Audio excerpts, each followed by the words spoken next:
Ano ang ipinako sa krus? Ang Sabat ba? O ang kautosang seremonyal base sa Kolosas 2:14 hanggang 17? Magandang araw mga kapasan. Isa sa mga pinakakaraniwang talata na ginagamit upang sabihing hindi na dapat ipangilin ang Sabat ay ang Kolosas 2:14 hanggang 17. Marami ang nagsasabi, ipinako na sa krus ang kautosan kaya wala na ang Sabat. Ngunit ito ba ang itinuturi ni Apostol Pablo o may ibang tinutukoy ang talata? Ngayon ay pag-aralan natin ang background, konteksto, exegesis, Seventh-day Adventist theology at mga pahayag ni Ellen White upang maunawaan ang tunay na kahulugan ng Kolosas 2:14 hanggang 17. Ang talata ay nagsabi, pinawi niya ang nasusulat sa dokumento sa laban sa atin na sumasalungat sa atin at ito'y inalis niya sa gitna ng ipinako sa krus. Kaya huwag kayong hatulan ng sinuman tungkol sa pagkain o inumin o tungkol sa kapistahan o bagong buwan o sa mga sabat. Ang mga ito ay anino ng bagay na darating ngunit ang katawan ay kay Kristo.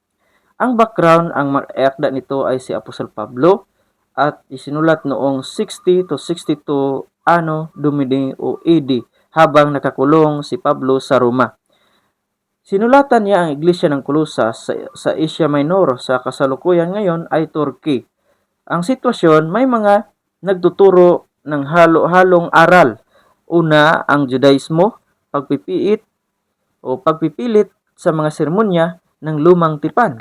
Pangalawa ay filosofiya ng Griego at ang pangatlo at ang pagsamba sa mga anghel sa Kolosas 2:8 at versikulo 18. Layunin ni Pablo na ipakita na si Kristo lamang ang sapat para sa kaligtasan at hindi ang pagsunod sa mga seremonyal sa kautusan bilang paraan ng pag-aaring ganap. Ang exegetical study nito ang ipinako sa cross sa verse 14 ang salitang Grego na chirografon. Ang kahulugan nito ay nasusulat na dokumento, kasulatang may pagkakautang o certificate of debt. Hindi ito ang karaniwang salitang ginagamit para sa batas ng Diyos o nomos sa Gregong salita. Ang larawan ay isang talaan ng utang o obligasyon laban sa makasalanan. Sa pamagitan ng kamatayan ni Kristo, ang hatol laban sa nagsisising makasalanan ay inalis.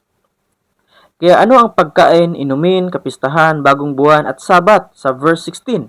Ito ay magkakaugnay sa listahan ng pagkain, inumin, taon ng kapistahan, buwan ng bagong buwan at mga seremonyal sa sabat.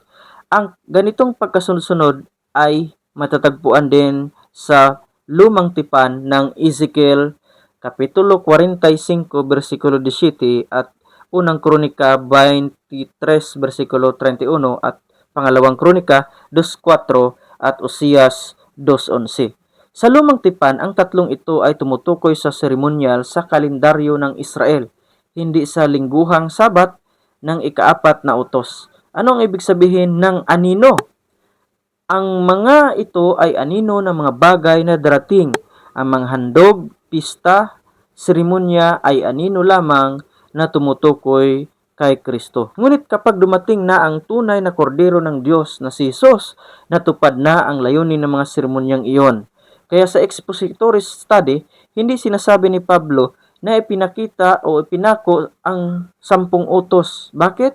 Dahil ang 10 utos ay isinulat sa daliri ng Diyos sa Exodo 31, versikulo 18, inilagay sa loob ng kaba ng tipan sa Deuteronomy 10:5, samantalang ang aklat ng seremonya na kautusan ay isinulat ni Moises sa Deuteronomy chapter 31 verse 24 to 26 at inilagay sa tabi ng kaban ng tipan bilang saksi laban sa Israel. Ito ang mahalagang pagkakaiba.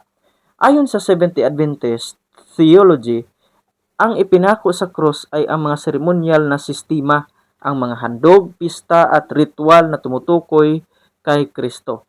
Ang moral law, kabilang ang Sabat ng ikapitong na utos ay nanatiling pamantayan ng banal na pamumuhay.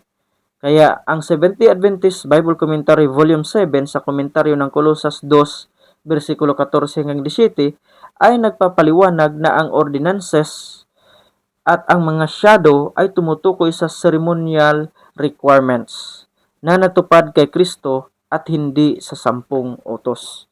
Sa sulat ni Ellen G. White na the ceremonial law was to pass away at the death of Christ, but the law of 10 Commandments was not nailed to the cross, sa Patriarchs and Prophets, page 365 sa Karaniwang English Edition. At isinulat din niya ang Selected Messages Book 1, the law of God existed before man was created. It is the eternal as God Himself. Ipinakita nito ang malinaw na pagkaiba ng moral law at ceremonial law. Kaya ang application natin mga kapasan, ano ang aral pa para sa atin ngayon? Una, huwag tayong magtatag ng doktrina mula sa isang talata lamang. Basahin natin ang buong konteksto. Ikalawa, pahalagahan natin ang ginagawa ni Kristo sa cross. Siya ang tumutupad sa mga seremonyang tumuturo sa Kanya. Ang ikatlo, manatili tayong tapat sa mga utos ng Diyos, hindi upang maligtas, kundi dahil tayo ay naligtas na sa pamagitan ng biyaya ni Kristo. Sa konklusyon, mga kapasan, ang Colosas 2:14 hanggang 17 ay hindi nagtuturo na inalis ang 10 utos o ang sabat ng ika-4 na utos. Ang ipinako sa krus ay ang kasulatang laban sa atin at ang mga seremonyal na kautusan na anino lamang ng darating na Mesiyas. Kaya ang tamang paraan ng pag-aral ng Biblia ay laging isaalang-alang ang konteksto, kasaysayan at ang kabuang mensahe ng kasulatan. Kung pinagpala ka sa pag-aaral na ito, huwag kalimutang i-like, i-share at i-subscribe ang Kapasan PH.